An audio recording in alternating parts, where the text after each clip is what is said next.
Badan Pengawasan Mahkamah Agung menangkap seorang oknum jurusita pada salah satu pengadilan negeri di Jakarta yang diduga terlibat suap penanganan perkara.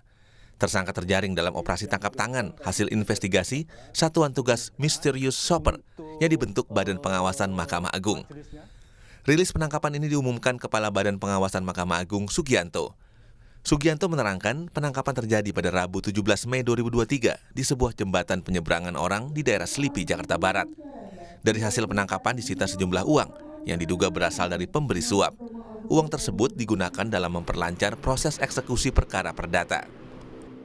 Dari hasil pemeriksaan, oknum jurusita tersebut terbukti melanggar kode etik pasal 3 ayat 3 SKKMA nomor 122 tahun 2013 tentang pedoman kode etik jurusita panitera.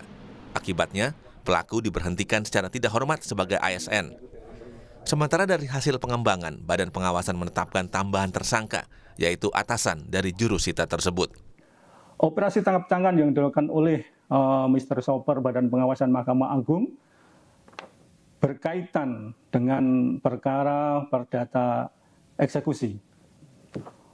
Bahwa setelah dilakukan penangkapan, oknum tersebut kemudian dilakukan pemeriksaan di Badan Pengawasan dengan memanggil juga pihak-pihak terkait untuk memastikan apakah pihak-pihak terkait tersebut terlibat pemberhentian dengan hormat tidak atas permintaan sendiri dari PNS.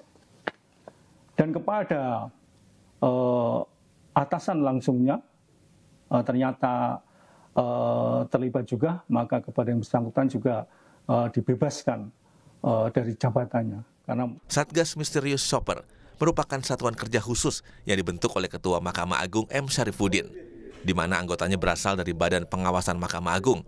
Mysterious Shopper bertugas melaporkan dan menindak aksi pungli, suap, dan korupsi di Mahkamah Agung dan badan peradilan di bawahnya.